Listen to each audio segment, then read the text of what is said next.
Hi, I'm Raina Spica, and today I'm with Miss Carrie. The teens can just call me Carrie and it's fine. Sorry about calling you Miss. I apologize for that. And what do you do, Carrie? I'm the teen librarian here at Racine Public. I'm the only teen librarian here.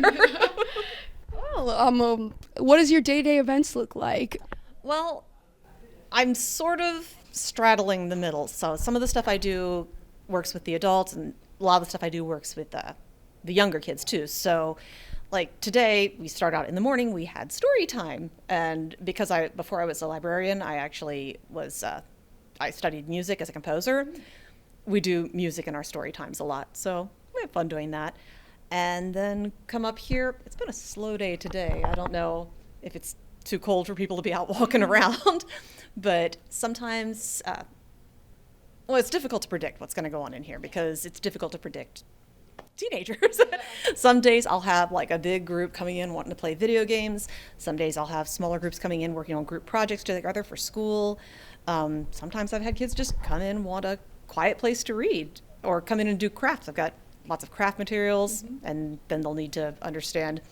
I've got some weird things in there, heat guns and things. Interesting. So Yeah, it seems a bit risky to have that around people my age, at least. get a really, really powerful heat gun, actually, because one of the things I got are scorch markers. Basically, a piece of wood, if you draw on it with this particular kind of marker and then aim a heat gun at it, it does like wood burning. But you can't just use a regular crafter's heat gun. That doesn't get hot enough. Yeah. So I've got a Milwaukee tool one that is kind of powerful. Okay, and did you start the teen scene? Was it your idea, or are you just one of the people working on it? I have been begging for a teen dedicated area pretty much since the beginning. Before we had this, we had a couple of tables that were out by our young adult section of books. And I never, ever, ever saw teenagers sitting at them. Mostly it was adults sitting and reading their newspapers because it was a nice view, I suppose. But, I mean, even studies have shown what we all kind of can see for ourselves. If adults are using a space or if little kids are using a space, teens don't want to use it. It's not for them. So I'd been working, trying to get, at one point we were looking at building one over there before we were talking about doing a whole big remodel. And I am so happy to finally have it. That's awesome. I'm glad you created this space for people to use whenever they want it. So, and I was wondering, you mentioned you were a composer. What made you transition from being a composer to a librarian? Or have you always loved books as well? Well, I have, but basically I was finishing my master's in music composition back in Ohio, and I was tired because I'd been in school nonstop since I was 4. And I wanted to take a little break and just maybe work before going on to get the doctoral degree, which was going to be necessary if I wanted to be a composer in an academic setting. And during that time, I saw that the local library back there was hiring a teen librarian. I didn't have a degree in library science, but I figured if they were hiring for that position, maybe they were hiring for clerks or something else. So I turned in a resume, and they called me back to interview for that position. And I told them, I don't have the credentials you're looking for. And they said, come in anyway. It turned out that nobody else who had applied had any experience working with kids. And I had that. I'd taught music lessons, I taught music classes, all the grades. So I spent a year there working, and then we started expanding our family and we moved to Wisconsin. And I knew if I ever wanted to get back into this kind of setting, I was actually going to have to go get the piece of paper that said I'm qualified. And so I decided to do that, partly because when we moved up here, before I started working here, it was the economy had just taken a downturn, and they had to cut a whole bunch of programming here. And I had come from the library back in Ohio. I mean, it might as well have been in Mayberry. It was a very wealthy community, and all the library had to do was hold out its hand, and the community would pour support into it. And seeing that maybe that wasn't the case all over, it made me think, well, I can either complain or I can get in the trenches and fight. And Interesting. So that was actually what was leading up to my next question. How did you get the funds to build this teen space?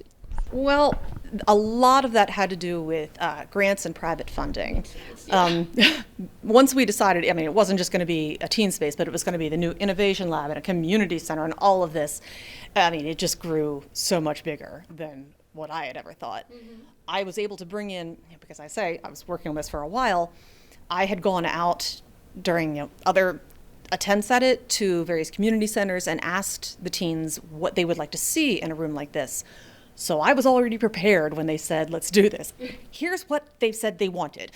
Well, that's great. Yeah, we use grants to also provide funding to our club because the school isn't willing to fund us. So, but like it's helpful. It's really helpful. We're able to up our production value because of that. So I totally understand getting funding from those places, And like, I mean, generally people are interested in this area, right? I see some people using it right now, actually. Those, I think, mostly are our digital services group. They're interns, which, by the way, if anybody, like young people, are thinking about maybe doing some sort of internship, either when they're in college or she has a couple of people that work over there that are high schoolers, look for this when they start taking applications, because those are some great positions for young people to do. Is it like graphic design, or is it? It's working directly with the patrons. Oh, okay, I see. Last year, I remember the two of them that were working in there, the high schoolers, actually went to school with my son, so I knew them kind of.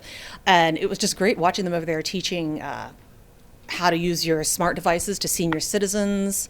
I mean, you see these guys doing Minecraft classes and clubs for the little kids. I mean, they're doing a lot of work just with the people. They're also the tech support for the computers out here. If something goes wrong, they get to go out there and help. Yeah, so if you guys are interested in that, you should definitely apply to their internships. Where can they apply? Those will appear, I think the internships show up on the city website. They will definitely get posted through the library's social media and such. But anything, I mean, we have high schoolers working here as clerks, I mean, not as clerks exactly, but pages, doing shelving and running around. Those are also really good positions, and those all get posted through cityofracine.org. How much do you get paid to do the internships, or do they not get paid at all? They get paid through a grant. Oh. I'm not sure exactly what they get paid. I do know that the library positions that aren't internship, that are just part-time jobs, pay well over minimum wage. I know that. See, I could use that, guys. I could use that extra cash. I mean, I'm looking for a part-time job since I recently turned 16, so maybe, I don't know. I tell people, if you go to the website, the city website, and go under Human Resources, you can set up a profile and tell it to notify you when particular kinds of jobs come up, and the library is one of those things you can get notified about. All right. Well, thank you so much for interviewing with us. It was really nice talking to you. I loved learning about how you set this up. It's good talking to you, too. Come in and visit us. Yes, of course. Yeah, you guys should come and visit.